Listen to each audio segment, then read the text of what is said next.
Welcome to Recap King. In this video, we will explain A Score to Settle. This movie tells the story of a man who has to languish in prison for decades for being the scapegoat for the crime of murder committed by his boss. When he finally gets out of prison, his only goal is to get revenge. Can the goal be achieved? Let's find out in A Score to Settle. A Score to Settle begins by showing two men named Frank and Max who practice using a baseball bat to torture a man. Frank is a junior member of the mafia group led by Max. That day, Max and the rest of his crew plan to kill the poor man who had been tied to a chair. The man is known to have owed a large amount of money to Max and could not pay off the debt. When the baseball thrown by Max misses and is thrown out of the room, he orders Frank and one other member to retrieve the ball.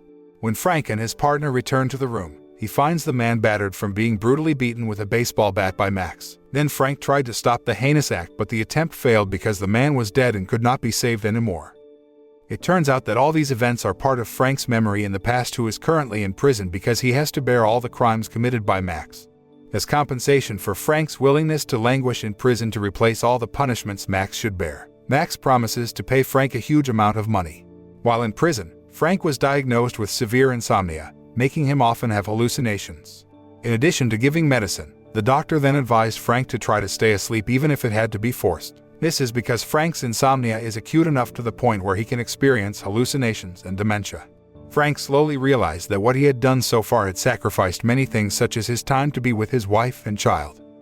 After serving 19 years in prison, Frank finally got parole from the police and got rehabilitation services from a psychiatrist. That night, Frank walked out of the prison door and finally enjoyed the fresh air of the outside world that he had been longing for. He then walked to the house because there was no public transportation that night. On the way, Frank met a young man wearing a gray hoodie walking toward him. It turned out that the young man was his only son named Zoe. Frank is still not familiar with Zoe because he left him when he was a child. They then walked together towards their house. The next day, Frank invites Zoe to go to their old house to get something in the backyard. He started digging in the ground to retrieve something he had buried years ago. Moments later, Frank is seen opening a large suitcase containing a large amount of money and a baseball bat that Max had used to kill his victims.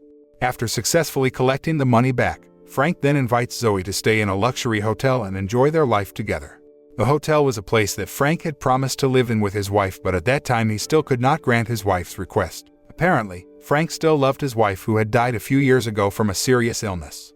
Zoe initially refuses to stay at the hotel after learning that the money Frank used to pay for the hotel was a bribe from Max in exchange for replacing him in prison. But after Frank begged Zoe to spend the rest of their lives together, Zoe finally accepted the offer. While Frank and Zoe were enjoying dinner together, Frank turned his gaze to a woman in a blue dress who was sitting and having dinner with two men. The woman's figure reminded him of his dead wife and he seemed to have an interest in her. Zoe advised Frank to call and ask the woman to meet because she was a prostitute by profession. Frank still looked doubtful, for he had never been with any other woman besides his late wife. After all, Frank loved his wife very much. At night, when Zoe was fast asleep, Frank sneaked out of the hotel and went somewhere. Shortly after, he arrived at an arms dealer to buy some rifles and ammunition. It seems Frank is planning to take revenge on Max and other mafia members who have put him in prison for a dozen years. After that, he went to a bar run by his old friend named San Quentin. Quay was also a former member of the mafia led by Max. Quay looks happy because in a few days his beloved daughter will get married soon. When Frank asks where Max is now, Quay tells him that Max died 6 years ago from a stroke. Frank then asked about the whereabouts of two other mafia members named Tank and Jimmy Dragon. Two of Max's men were also at the scene when the murders occurred 19 years ago. Realizing that Quay was lying, Frank threatened him with a gun to force Quay to tell the truth. But Quay still doesn't want to tell and promises to help Frank find the whereabouts of the other two mafia members, Dragon and Tanks. The next morning, Frank returns to the hotel sneakily so Zoe doesn't know he has gone out to buy guns. Luckily, Zoe was out at the time so Frank could keep all his guns safe. Shortly after, Zoe appeared and asked Frank to buy him a luxury sedan and expensive items Frank had previously promised. Frank and Zoe then went to the car showroom to buy a white sedan and came to the watch shop to buy a luxury watch. They were enjoying life as Frank had hoped. While Frank and Zoe were enjoying burgers in their car, a man came up to him and offered him an exclusive prostitution service. Frank appreciates the offer but has not yet decided to purchase the service. After that, Frank continued his conversation with Zoe. Zoe asks Frank to stop his past mistakes and start enjoying a more normal life. Frank half-heartedly agrees to Zoe's request even though he was already planning to kill Max and his two other men. However, Frank feels sorry for his choice and intends to take revenge on Max. As Frank and Zoe were about to return to their room, Frank accidentally ran into a prostitute woman he had previously seen at dinner last night. Zoe encouraged him to take her out with him. Frank finally got up the courage to speak to the woman. After conversing, Frank finally found out that the beautiful woman's name was Simone. He then invites Simone to go out together and he finally spends the night with her. After that, Frank invites Simone to get out of the hotel and get some fresh air on the city's outskirts to tell her about his life's journey so far. Frank again hallucinated in the middle of the conversation and saw Simone as his dead wife. After that, he and Simone returned to the hotel and promised to meet again at dinner tomorrow. The next night, Frank comes to a salon where Dragon is to get his revenge. Dragon looks calm seeing Frank's arrival and insults him while saying that Max is actually still alive. Dragon attacked Frank first and immediately left the room. Frank and Dragon fight with each other and create such a commotion in the salon that they are kicked out by the salon keeper. They were still continuing their fight outside the building and when Frank was about to shoot Dragon, but he had already fled. When Frank returned to the hotel room, he was injured in the face. Zoe looks annoyed because he knows that Frank is getting involved in violence and fights like he used to do in the past. Frank, who is already very frustrated with Max and his men, tells Zoe that he wants revenge on Max for all the suffering he experienced during his dozen years in prison. However, Zoe still tries to stop Frank, but Frank ignores Zoe's warning and immediately leaves the hotel. Shortly after that, Frank arrived at Tank's butcher shop and planned to complete his revenge on the spot. Before killing Tank, he first asked about Max's current whereabouts. Tank then said that Max was undergoing treatment at a nursing home and he also said that he was very sorry to Frank. Frank ignored Tank's apology and shot him in the head, killing him. Afterward, Frank returns to the hotel and finds that Zoe is gone. He then asked one of the hotel staff to trace Zoe's cell phone, but they still couldn't find it. Frank, who has got a list of addresses for nursing homes in the city, decides to immediately go to find Max's whereabouts. On his way to find Max, Frank suddenly gets a call from Zoe, who is at the delinquents' headquarters. Zoe was already in a limp state when Frank got there with the syringe still stuck in his arm.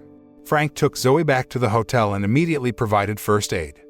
When Zoe is fully awake, Frank takes him to a cemetery to visit his late wife's grave. Surprisingly, next to his wife's grave there is a tomb with the exact name Zoe. That meant the Zoe Frank had seen so far was just a delusion.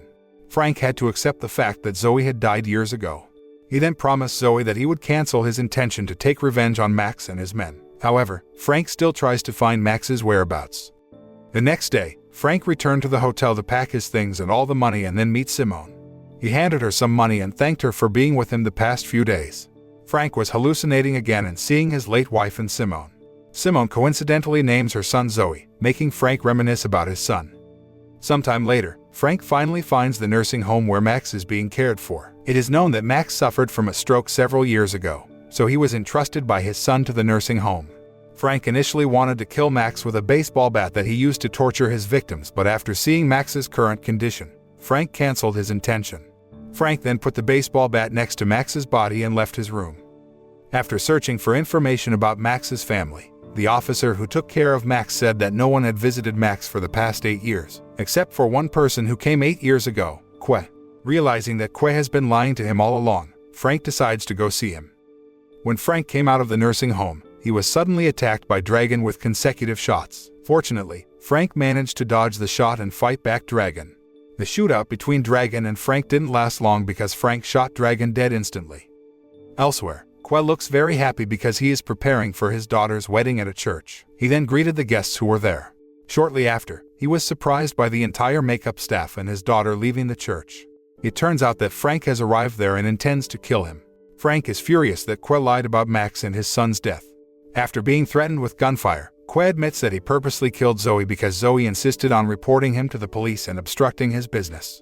Frank, remembering his promise to Zoe, decides to swallow his anger and leaves the church. But when Frank arrived at the church's door, several police officers were already standing guard in front of the church. Several police officers shot Frank as he was trying to get something out of his trouser pocket. It turns out Frank just wanted to take a photo of Zoe and wanted to see it one last time.